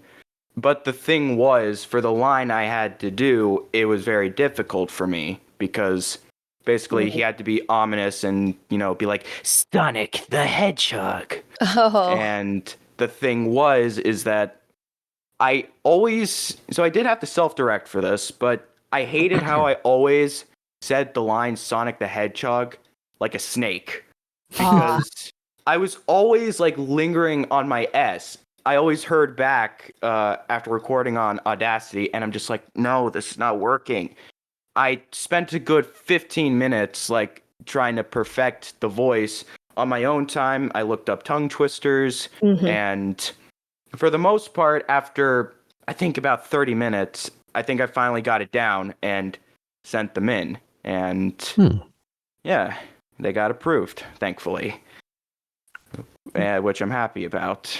But that was one of the more recent stressful moments I've had in voice acting. But more stressful, in my opinion, would be self-consciousness, where sometimes I kind of don't feel like my voice is right, and I sometimes have to like go on YouTube and like try to see like how do these people do their Sonic voices, or how did these people end up knowing how to do their voices. So I think for a good lot of self-practice. Yeah. So I think for a good long while, I just tried to do my best to, research about all the different Sonic VAs out there. So like Ryan Drummond, Jason Griffith, Roger Craig Smith. And I've learned that more of my Sonic voice sounds like a mix of Jason Griffith and Roger Craig Smith. But if I want to play one of those actors well, I just focus on how they're kind of portrayed in different media. So for Roger Craig Smith, I always look back on Sonic Boom. For Jason Griffith, I always look back on Sonic X, and I always think I do a pretty good job trying to nail those voices, because one thing I've learned is that Jason Griffith tried to copy Ryan Drummond's voice for when he had to do Sonic X. So his voice ended up sounding like, "Listen, kid, I'm clearly a hedgehog, not a cat." So then I was like, okay, but then how did the change from Jason to Roger happen? And it was Sega's idea to make him sound older, since Roger Craig Smith is kind of old. But basically, then I they're all not noticed. really that young. Yeah, but then I noticed that his voice was entirely different, and it sounded like, "Hey, Tails, how's it going?" Yeah. So when I learned how to do those different voices on their own, I was like, okay, I think I got it down. But for the most part, when someone asks me to be Sonic, I always do my best Sonic voice, which sounds like this. It's just a higher pitched voice of mine. So it's kind of nerve-wracking when I have to focus on doing my own voice instead of basically it all goes back to self-directing. So can I say something to that point? Sure. So I'm going to take this from like an artist perspective, but when you're starting to draw, you really reference other people's work. You go and look at what they're doing, you try and copy them, you try and maybe trace what they're doing to try and get exactly what they're doing. So in the way that equates to voice acting, you're trying to capture someone else's performance. But as you work and evolve your own style and your own artwork, you kind of deviate from that. You pick out parts like, oh, I like this. Oh, I like this. Oh, I want to do my own thing. And then you kind of branch out into what you like and you create your own thing. So that's kind of a natural deviation in when you develop your own style and your own artwork per se. So that's kind of a natural evolution of learning. So that's not necessarily a bad thing. It's you're learning, you're growing, you're gonna naturally do that sort of thing when you stop tracing, and so to speak. Yeah, It's art. It's definitely good advice. I thank you for that, Crim. Yeah, no problem. Yeah, that is good advice. Did you have anything to say, SonicQrow?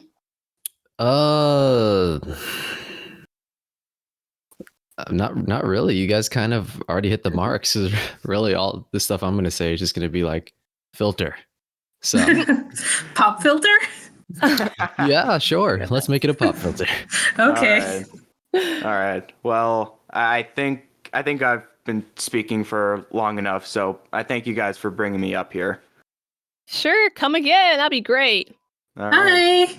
Thank See you for now. All right, catch you later. Bye. All right, Blind as the Bat, you've been waiting. Are you there? I know they were around a couple minutes ago. Oh no, did we lose them? Okay, well, maybe they're AFK, so I'm going to grab the next person. How do you say that? Maito VA, come on up here. Are you? You yeah, are I the know you're chosen around. one. Yeah, they just typed I am here, so they're definitely here. Dropping their phone everywhere. How do I get up there? I was so confused. Oh wait, Blind as Bat is here. Oh, okay, Blind as Bat. Hi. And both. Oh, we have two people now. All right, well then we're gonna go to Blind as a Bat first, and then we'll get to Maito VA. All right. All right. So Go hey, for you it. two. What's up, Blind as a Bat? Testing. 1, 2, 3. Can everybody hear me? Testing 1, 2, 3. Hello. We can hear Hi. you. Okay, all right then. Nobody move. This is a stick up. Hands in the air where I can't see him. This is a robbery. I'm gonna be Rolling my seeing eyes. some answers and. Mm-hmm. Okay. Can I Who do you at think least you're get some talking food to, first? huh? No, I'm sorry. It's all right. What's going on? Okay. I have a few questions. Okay. Question number 1.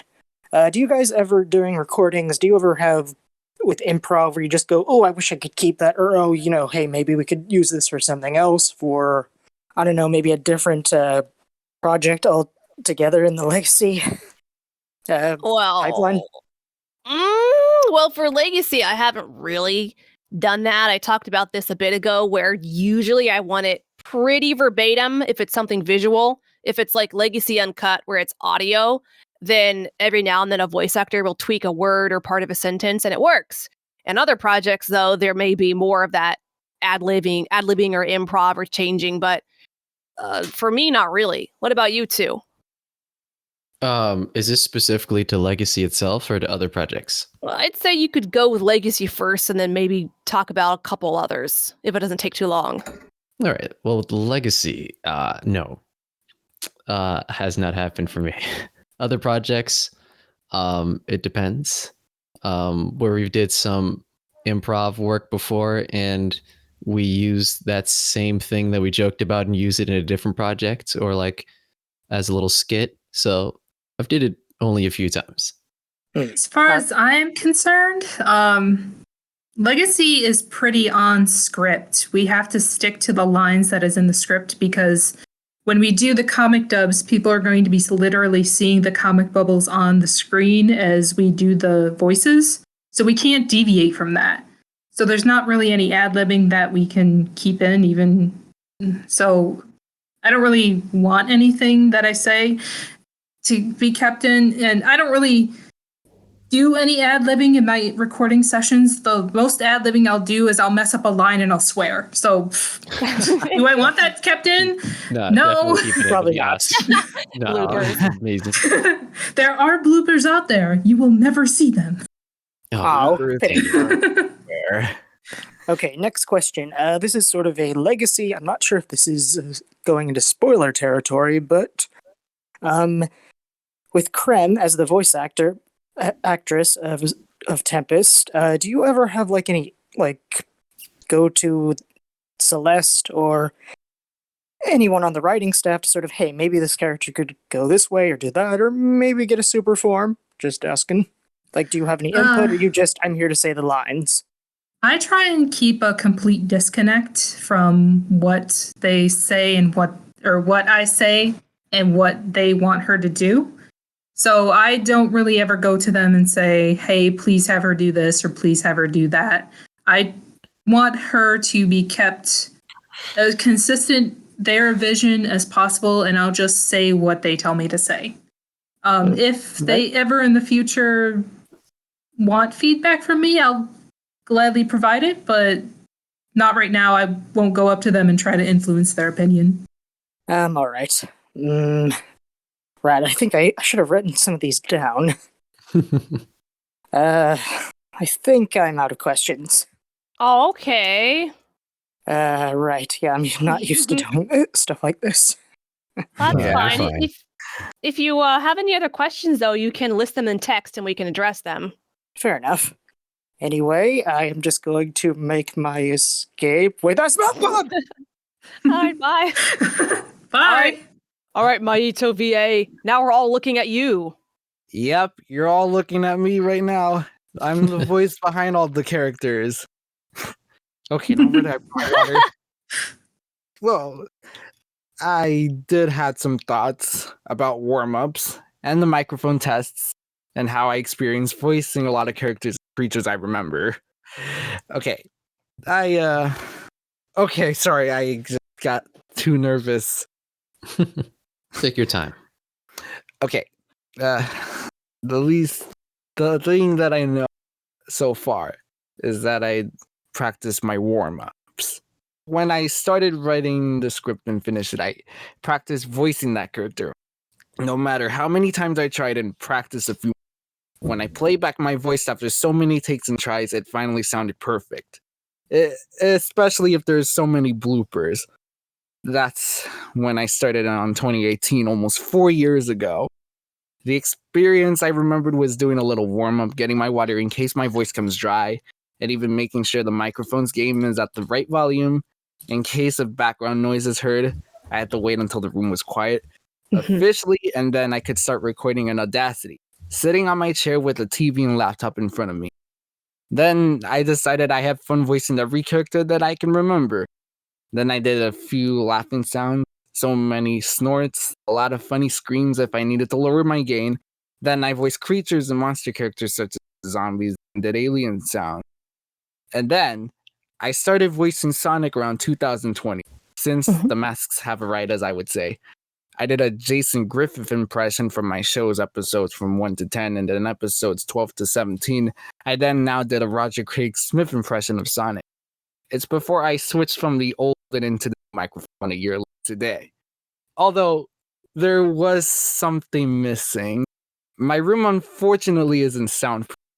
So I was thinking of finding a small room like a closet, for example, to record my voice to reduce the sound of reverb. And if I get too close to the mic, I would end up having a pop sound from my mouth of my P's or B's, or even blow on it when I pretend blowing dust off from a book. When I have my room filled with foam walls soon and have the pop filter to get the best experience as possible, that would be my best experience to start voicing a character and how I got into voice acting. So now I got friends like Yoshi13 who did the voice of Tails in my project. Oh, yeah. And did animations for him on Good old January Yoshi. here. Oh, you're the one that does the Gmod for him. Yeah, I worked on Vector's new truck on January. Yes. Till the end That of the was month. awesome. And I had many editors who helped me on the scripts I worked on. So now we planned our future project we got planned soon. That's neat. I'm looking forward to that.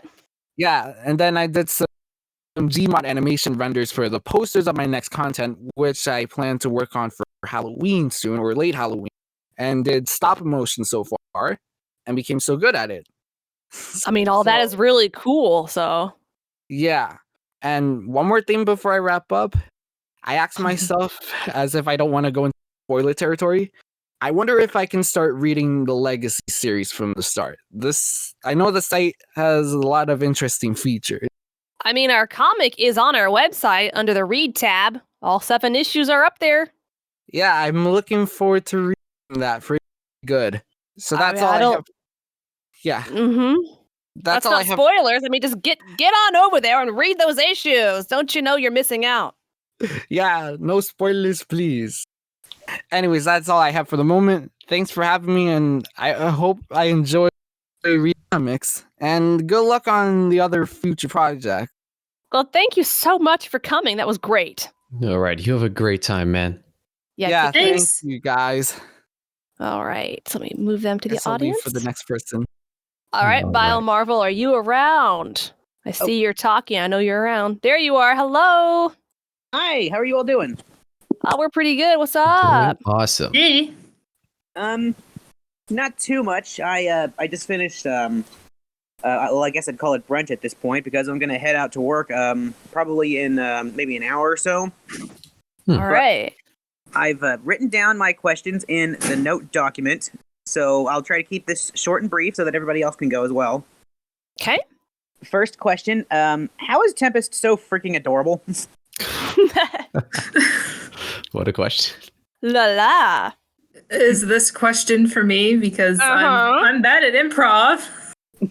That is a trade secret. If I told you, then it wouldn't be a trade secret. She'd So have to I kill just can't tell you. Sorry. Well, at least I asked. Oh, yikes. Sorry if you hear anything in the background. That's my mom's 2 cats fighting with each other. Oh, Yikes. hope they're okay. Mentally, probably not. Oh. But What else do you have? okay, so for the second question, I heard you guys earlier when you were talking about how you liked to adapt different things from different continuities into Sonic Legacy, as well as change some of the source material around, which I can definitely respect that. I mean, I myself am trying to do that in my own project because I genuinely believe in giving audiences something new and entertaining at the same time. So first off, props for that.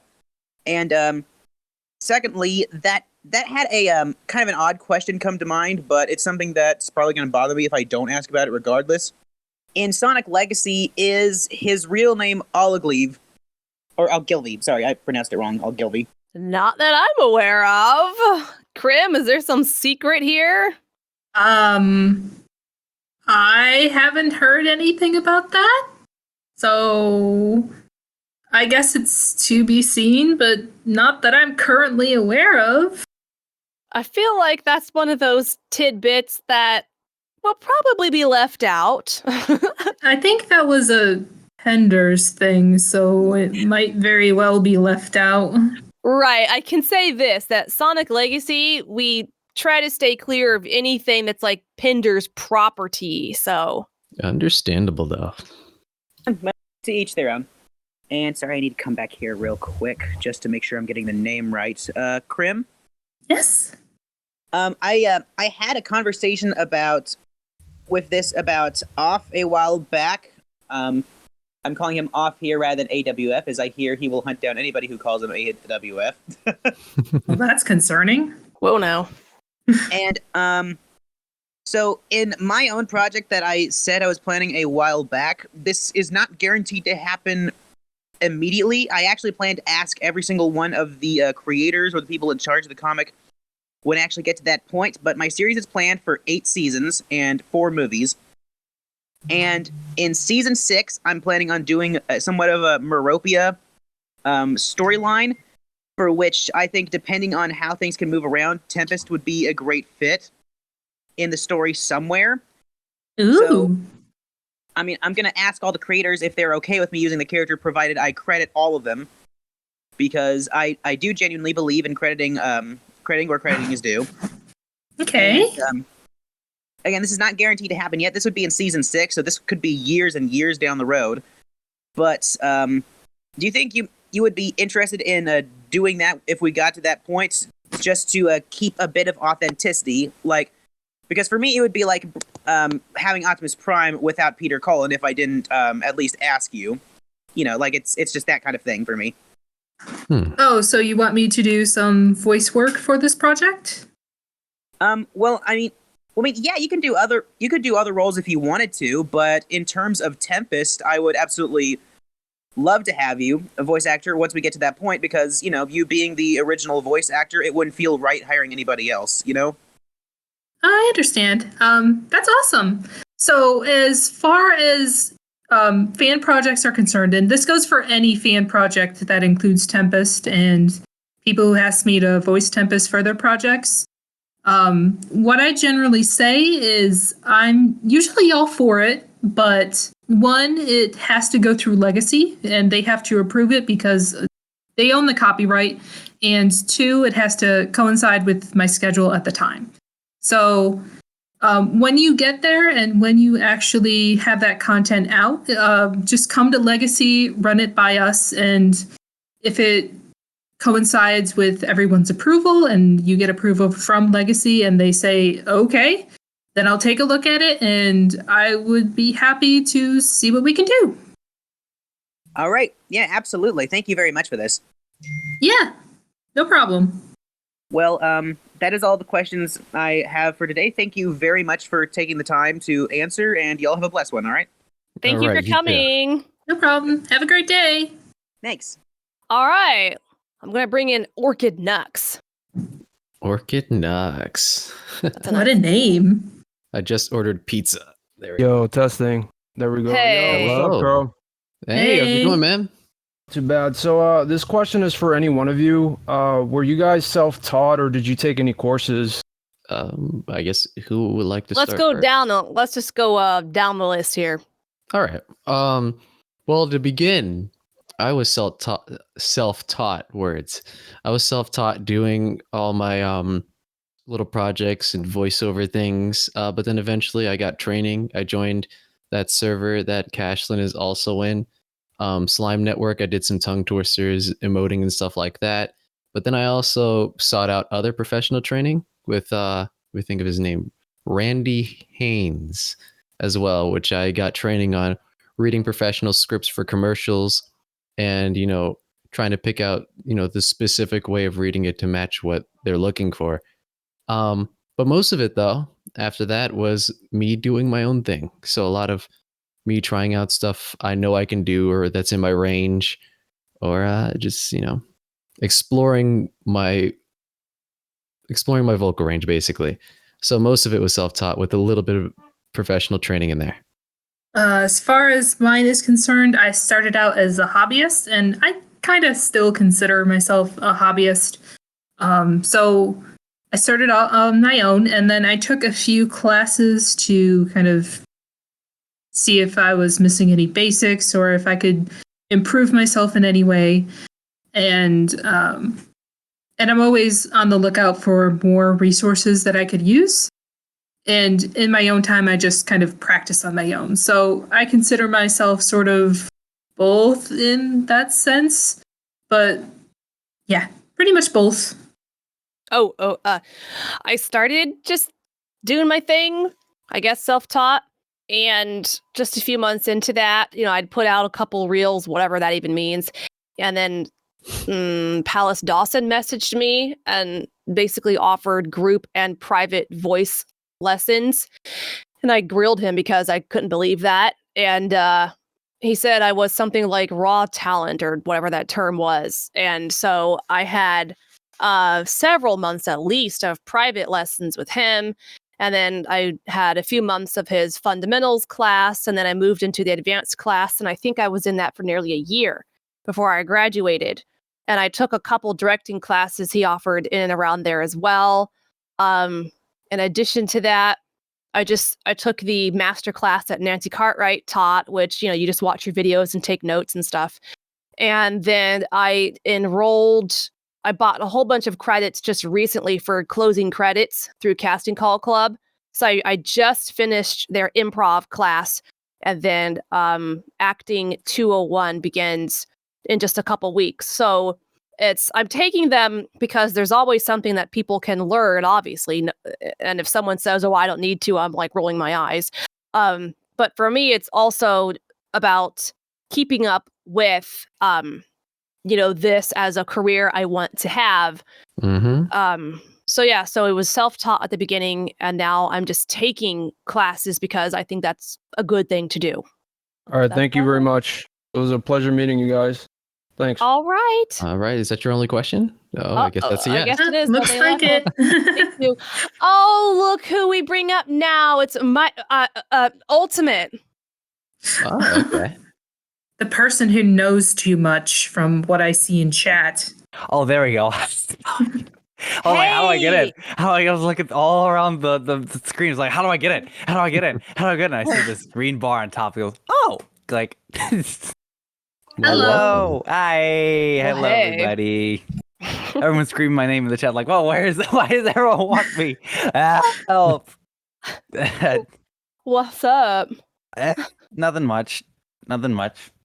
Oh, well, my brothers keep coming to the room and pestering me. Get out of here. Oh, Ultimate, you're up here, so you must have some questions. I'm trying. Okay, good. He's gone. Brothers. Okay. So I did have a few. Cashlin, I know your story because you just said it. Oh, wait, you guys probably already answered that question. What started you in voice acting? Like, what inspired you to get into it? Here, Karim, I want you to answer first because I was the ladies first, as they always say. Except there's two ladies, so I guess age before beauty. Karim. I suppose I'll go first. Oh, speaking of age, happy birthday, Cashlin. Thank you. Oh, yeah, happy birthday. Yeah, happy birthday. Eat some cake. I did. I don't know what did get me into voice acting. I think I was just sitting there and I think I know. Actually, I was doing some animation and I needed some voices for it because I was animating and I needed some dialogue. So I was trying to look for some people to actually do voices for me. And some person I messaged actually said, "Hey, go to this website. You can cast people to do voices." And I was like, "Oh, cool. Awesome." So I went there and I casted a bunch of people. And eventually I was like, why can't I do this too? So I signed up for the same website that I casted people through and just started doing auditions. So you started out as a casting director. So yes. And pretty much, yeah. And then you figured out, I could do the same thing these guys are doing too. That's interesting. Yeah, because I was actually going through getting audio clips, mastering them, putting them into what is it? The Adobe products to sync them with animations and everything like that. So I was doing all the other stuff and just not doing the voice acting that goes with it. So I kind of went through the back end to get there, but I eventually got there. And everyone's got to start somewhere. Yeah, exactly. yeah, there you go. So let me. I'm gonna guess the website you went on was CCC, Casting Call Club. Yeah, pretty much. Ah. What about you, SonicQrow? Well, the way I got started, I was playing a game with the boys, as you do, and Me and the boys. exactly the boys. And I remember I don't know, we were just playing, and I was just doing some dumb voices eventually, and eventually it got to like, I don't know if you know the character Crow Bronwyn from Ruby. I was No, I basically don't. just talking like a drunk uncle the entire time, and they're like, you should try this one website. And I was like, what website? Oh yeah, Blind is bad. Ruby. They were like, hey, try this Casting Call Club website. And I was like, what is it? And they were like, yo, you could audition, don't have to pay, yada yada, do characters. And I was like, all right, cool, I'll try it. This is back when I had Poo Poo Mike as well. So it did not sound great. And I honestly hate my old audio with a passion. I have it saved on my phone, but I just use it as a reminder of how far I've come. But yeah, I got started by playing games with the boys and doing a bunch of voices, and that's where it started, I guess, was doing that. And I ended up growing a love for voicing various characters or somewhat narration, but yeah, that's how it started. Nice. And then you, Cashlin, what was your inspiration? My job ended and I'd always wanted to do voice acting, and I had a room and a crummy microphone, and Casting Call Club existed, and I just went, bam, I'm doing it. Like magic. Yeah, that's interesting. I didn't know that you started as a casting director though, Crim. I'm like, whoa, that's neat. I just got in anything. Yeah. I always come about things the weird way. I don't think that's weird. I think that's legit. What do you mean? Yeah. I just told you I was somewhere. playing games with the boys. Like, I mean, yeah. Games with the boys. I mean, I started because I had an excuse me, I never took Sonic. Existential crisis? Yes, thank you. I had one of those. That's Jeez, boy. Yeah. Okay, next question. What was it? I had it in my head. Shoot. I had a question. It'll come back to me. Give me a second. Hold on. I had to do something with voice acting. You're always like this. Please be quiet. That's not nice. Well, the life of me. That's right. Who do you use as inspiration for voice acting? It could be like a celebrity or maybe like a parent or something. Like anybody. Who do you look up to when you're when you draw from voice acting? Oh, is this for everybody to answer? Well, of course it's for everybody. Oh, okay. Yeah, you're the only people here. Sorry. I guess I'll start first. I didn't use my parents because they didn't even know what the industry was. But I used the voice actor when I first started, Vic Mignogna, when I first began. I loved his work. Great dude, at least when I was watching interviews and everything. But another one was Jason Griffith as well. So I used those two as a big inspiration of mine when doing voiceover because I thought they sounded amazing. And I wanted to strive to do not their work or, imitate them in a way. I wanted to do something equivalent, if not, strive to do better if I could. So I used them as inspiration because they were cool to listen to and great dudes when watching interviews and everything like that. So those are my inspirations, were other voice actors.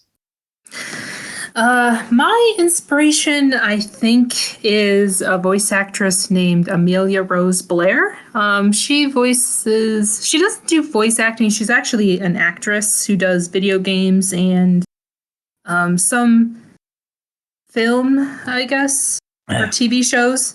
And she also is a Twitch streamer. So she has a really nice voice and she's a great person. And I absolutely love her.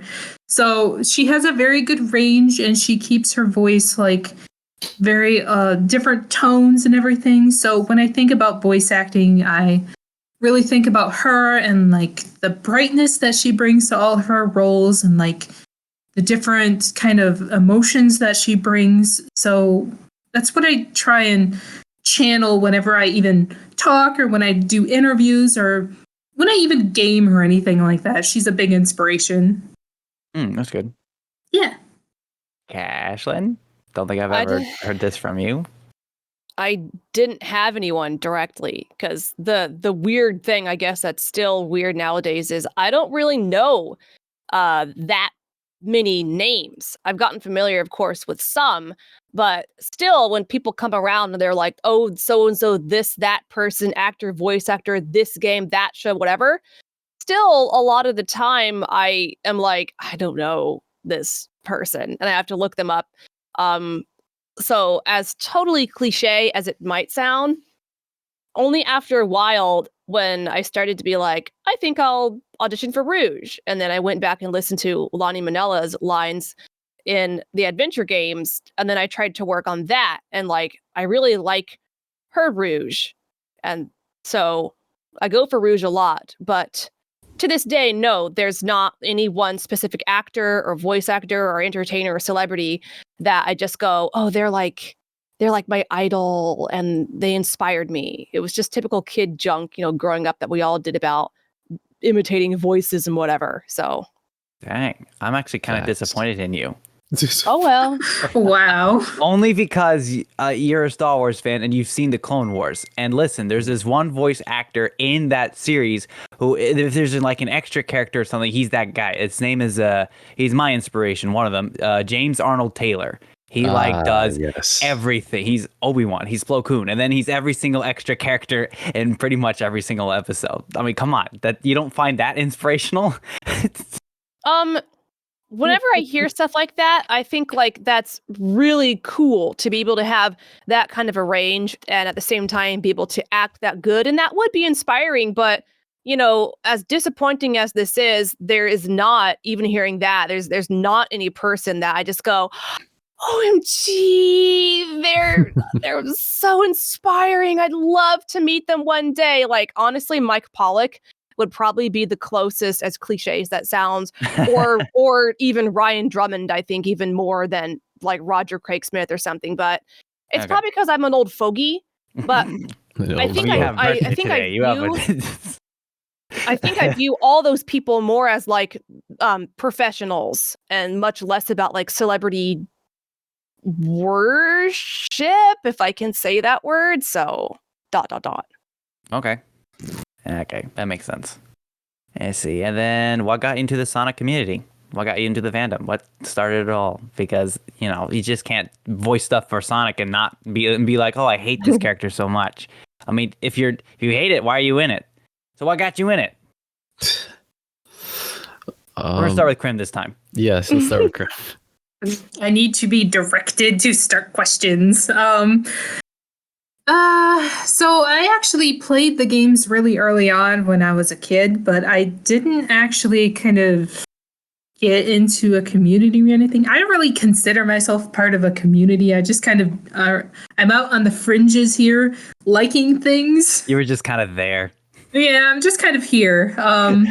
So what kind of got me more into it is I was bored in college and I kind of picked up the Sonic comic books and I started reading them being like, oh, I guess I'll just do this today. And then I started being like, oh, these are good. Oh, these are actually interesting. Oh, I'm addicted now. Why? So, and then after that gateway drug, I just started consuming everything else. So, yeah. The comic books kind of got me into it. The Archie comics, I'm guessing. Yeah, it was the Archie comics at the time. And I think I got in around like really late, like 200 something, as far as I remember. Yeah, it was pretty late, but yeah. Actually, yeah, it was like when Silver got introduced or something like that. But wait, what got you into voicing in the franchise though? That already. What'd you say? I answered that already. No, I mean like for Sonic specifically though. Oh. Oh, I just happened to be on a casting call, and I noticed that there was. Well, actually, I just happened to be around. You just the happen to be project doing a that lot I of was things. animating was Sonic related.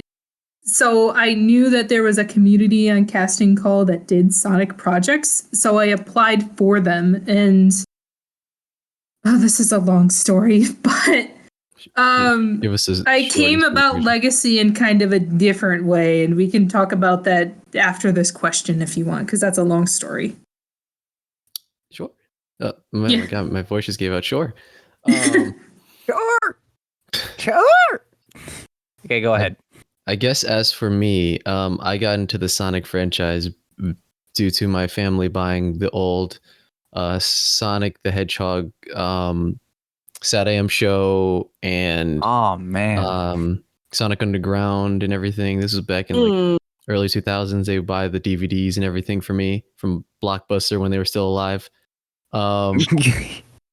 And Blockbuster. Yeah, that's how I knew about Sonic. At least I didn't play any first Sonic game until like 2011. But I guess as for voicing though, I just happened to have a friend after I got done doing some stuff for the Ruby franchise, doing Crow for that.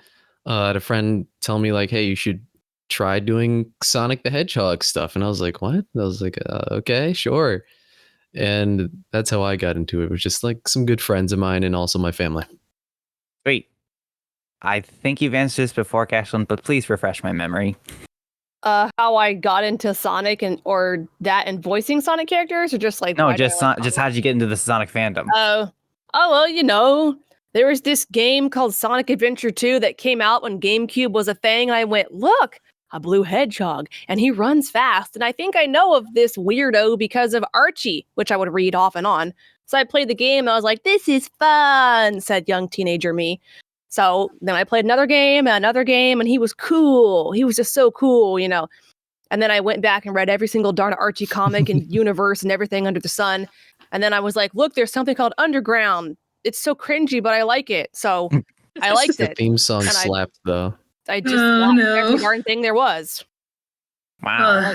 The comic books, like though, right? The what? The comic books, though, right? I read all the comic books. I've even read that translated one from the French to English, which was funny. But I've read Sonic the comic. Like I've read every single darn thing I could possibly get my grubby hands on. Nice. Dang. Ooh, man. Wow. Okay. Dang. Every single one. Every single one that I know that exists. I kind of want to say I don't believe you, but I know that'd be a bad idea. So I'm just gonna say I do believe you. I'm gonna take your word for it. So smart boy. No, I'm actually very dumb, but thank you for the compliment. I think that's all I got. I'm gonna let someone else go now. Thanks for having me. All right. I'll see you around soon. Maybe. I don't know. I'll see how long this goes on. Bye bye. Right, catch you later, man. I can do that All right. because he's a voice actor in my server, and I give him the hardest time ever. Well, sadly, I'm gonna have to get ready to take off myself. I have to get ready for work. All right. I'm going to wrap this up soon anyways. We got a couple people left, so I'm going to get through them and then probably just wrap this up. All right. Well, you two have an excellent day, okay? I'll see you guys around. Thanks for coming. Bye-bye. See ya. Sonic Kid, come on up. Hi. Hello. How are you guys? Hey. We're good. How are you? Nothing much. I was just playing Sonic 06. Bless your heart. Nice choice. Okay, so what is your favorite Sonic game? What is your favorite Sonic game? Go ahead, Crim. My favorite Sonic game is Sonic Mania. It used to be Sonic 3 and Knuckles because that was the best, but Sonic Mania kind of encompasses everything that game had that was good. So that's my new favorite now. Simple answer. Okay. What about you, Cashlin? I guess I'm a little older school. My favorite is Sonic Heroes. I also used to play Sonic Heroes as a kid. I did. I was quite young back in the day. That's because that was the first game that I had played where the characters talked to each other throughout the stages, and young teenage me was like, "This is the coolest thing ever!" Yeah, that's well, thank that's you like so a much. lot. It was really happy to meet you guys. Thank It was you. nice to meet you too. Thank you so much. No problem. Bye. Bye Bye. Jet Set, you are the last one. Come on. I know you're there, Jet Set. You're typing. Stop typing and come up on stage. Only typing, no audio. TikTok. Well, I'm going to give this person just a few seconds. You coming up, Jet Set? Oh, okay. You can't come up? Well, let's give you a few more seconds. Wait for that. Maybe they can type their question in the chat or something?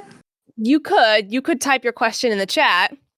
Okay, they said to just skip them. All right.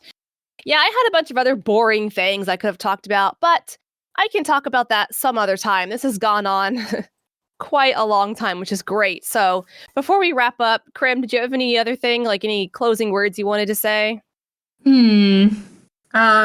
Just thank you all for coming, and I appreciate everyone's love and support in the chat. I didn't really get to respond to you personally or anything like that, but I have been watching and I really appreciate it. But thank you. Alrighty, well, I'm gonna go ahead and wrap this up then. And like Crim said, thank you all for coming.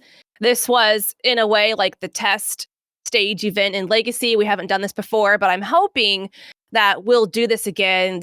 And I mean, like other types, like the writers may have one, the musicians may have one, or a bunch of staff may have one too. We can just talk about all sorts of things with you guys. So this was a blast. Thank you guys so much for coming.